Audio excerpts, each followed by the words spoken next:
Sebelum memulai ulangan harian ini, baiklah teman-teman kita berdoa dulu masing-masing depan dimulai.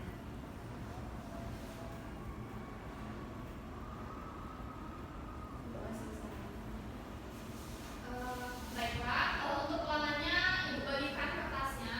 Namun untuk keperluannya yang tidak berkaitan dengan ujian silakan dimasukkan ke dalam tas. Nanti dikumpul di depan.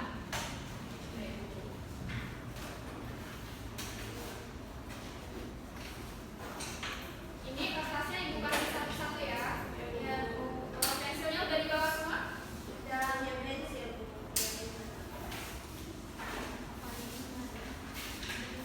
Ini kenapa dibelakang sendiri? Kalau mau kawan sebenarnya. Nah, untuk ulangan nanti Ibu kasih waktu selama 90 menit. Silakan anak-anak kerjakan dengan baik, baca soalnya dengan teliti. Silakan kerjakan dari sekarang.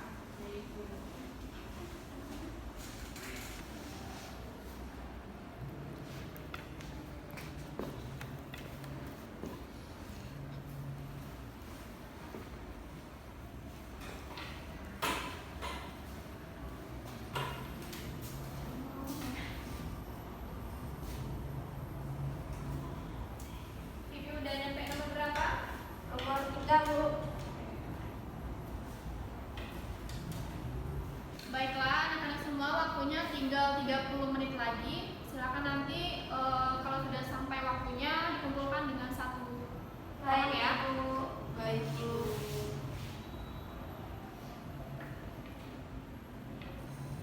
Baiklah, anak-anak semua, untuk ujiannya waktunya sudah menunjukkan pukul 9.30. Silakan dikumpulkan. Baik, Bu.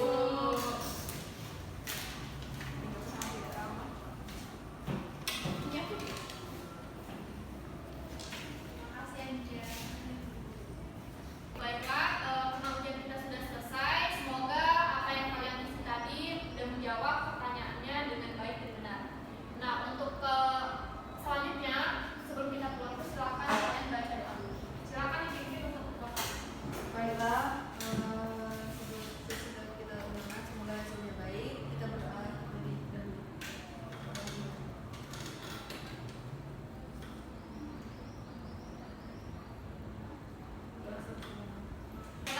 Terima kasih semuanya. Ibu tinggal dulu kelasnya. Ibu ucapkan terima kasih. Wassalamualaikum warahmatullahi wabarakatuh. Waalaikumsalam warahmatullahi wabarakatuh. Ya, Ibu. Baiklah, tadi adalah salah satu contoh seorang guru dalam melaksanakan ujian harian di kelas. Nah, ada salah satu penjelasan dari materi yang kami dan kelompok kami cari, yaitu yang pertama konsep menilai pembelajaran siswa. Nah, ada salah satu, menurut Soekardi, penilaian merupakan proses mempertimbangkan gejala, fenomena, benda, dan orang menggunakan standar hasil tertentu berupa data, nilai, kata atau angka. Nah, selanjutnya sudah dapat dipastikan bahwa setiap pendidik yang melaksanakan pembelajaran melakukan penilaian terhadap hasil belajar peserta didiknya, sebab menilai hasil belajar peserta didik menjadi bagian integral dan tugas pendidik.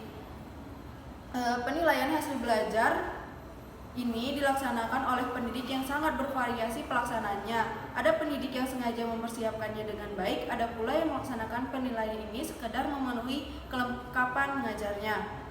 Bagi pendidik yang profesional yang memandang tugasnya sebagai keahlian khusus yang tidak dimiliki oleh profesi lain, hasil penilaian yang dilaksanakan justru menjadi batu uji bagi keberhasilan dirinya sebagai pengajar dan pendidik, sehingga senantiasa dimanfaatkan untuk perbaikan dan penyempurnaan tugas-tugas profesinya.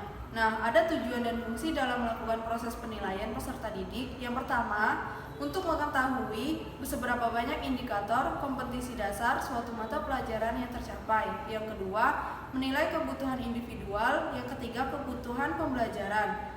Nah, penilaian hasil belajar ini oleh pendidik dilakukan secara berkesinambungan yang bertujuan untuk memantau proses dan kemajuan peserta didik untuk meningkatkan efektivitas kegiatan pembelajaran.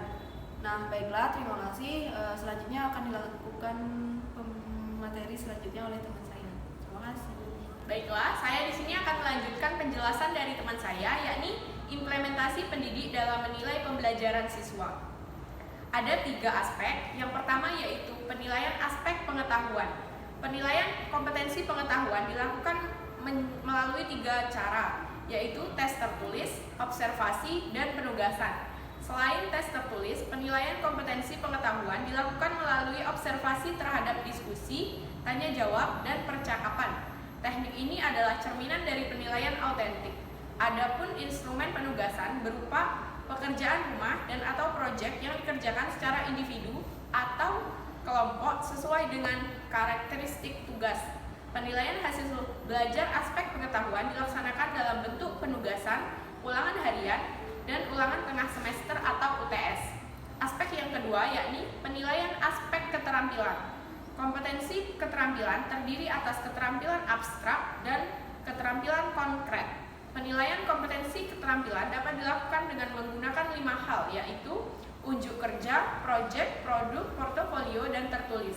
Penilaian unjuk kerja atau kinerja dilakukan dengan cara mengamati kegiatan peserta didik dalam melakukan sesuatu.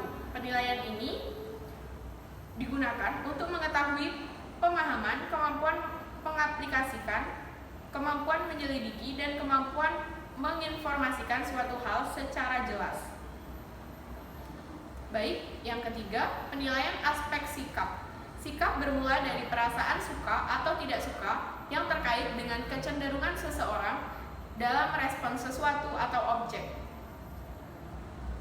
Sistem penilaian dalam proses pembelajaran adalah sebuah rangkaian untuk memperoleh, menganalisis, dan menafsirkan data tentang proses dan hasil belajar peserta didik yang dilakukan secara sistematis dan berkesinambungan, sehingga menjadi informasi yang bermakna dan baik. Di sini saya akan melanjutkan materi yang telah disampaikan oleh teman saya, yaitu pengertian ujian terstandarisasi dan cara penggunaannya. Geek and Belmir mengungkapkan bahwa tes standarisasi adalah tes yang diberikan ke sejumlah besar sampel representatif dari beberapa populasi, sehingga skor dari tes tersebut dapat dibandingkan antara sampel yang terlibat. Pengelolaan tes sangat krusial dalam tes standarisasi dan guru berperan penting. Guru harus menjelaskan kepada siswa tentang cara mengerjakan tes tersebut mengenai aturan, format, jenis butir soal, dan waktu yang dibutuhkan. Guru pun harus menyiapkan diri dengan membaca tes perintah mengerjakan soal, melakukan uji coba, dan terlebih dahulu mengumpulkan bahan yang diperlukan. Ketika tes standarisasi dianggap penting dalam evaluasi siswa, guru, dan sekolah, persiapan menghadapi tes perlu dilakukan. Terdapat beberapa cara untuk membantu siswa mempersiapkan diri menghadapi tes standarisasi, yaitu yang pertama, memberikan latihan dengan format soal yang serupa kepada siswa. Yang kedua, menyarankan siswa untuk meninggalkan soal-soal yang sulit dan menghabiskan waktu dan kemudian kembali lagi ke soal tersebut jika selesai menjawab soal lain. Yang ketiga, jika tidak ada pengurangan nilai karena menambah dalam ujian, sarankanlah siswa untuk selalu mengisi jawaban. Dan yang keempat, menyarankan siswa untuk membaca semua pilihan dalam ujian pilihan ganda. Yang kelima, menyarankan kepada siswa agar mereka menggunakan semua waktu yang tersedia. Kalau mereka selesai lebih awal, mereka sebaiknya melihat lagi jawaban mereka. Mungkin itu saja. Nah, di sini Ibu sedikit menyimpulkan dari beberapa materi yang telah disampaikan oleh Ibu Guru sebelumnya, di mana penilaian merupakan proses mempertimbangkan gejala, fenomena, benda, dan orang menggunakan standar hasil tertentu berupa data nilai, kata atau angka yang bersifat kualitatif. Nah, sudah dapat dipastikan bahwa setiap pendidik yang melakukan proses pembelajaran selalu melaksanakan penilaian hasil belajar peserta didiknya. Penilaian yang dilaksanakan oleh pendidik juga sangat bervariasi pelaksanaannya. Acuan penilaian pada penilaian pembelajaran kurikulum berbasis kompetensi menggunakan acuan kriteria. Dalam penilaian kriteria digunakan asumsi bahwa semua orang memiliki kemampuan untuk belajar, hanya kecepatan dan waktu yang berbeda. Penilaian yang dilakukan oleh pendidik juga harus terencana, terpadu, menyeluruh, dan berkesinambungan. Penilaian hasil belajar oleh guru mencakup penilaian aspek pengetahuan, keterampilan, dan sikap.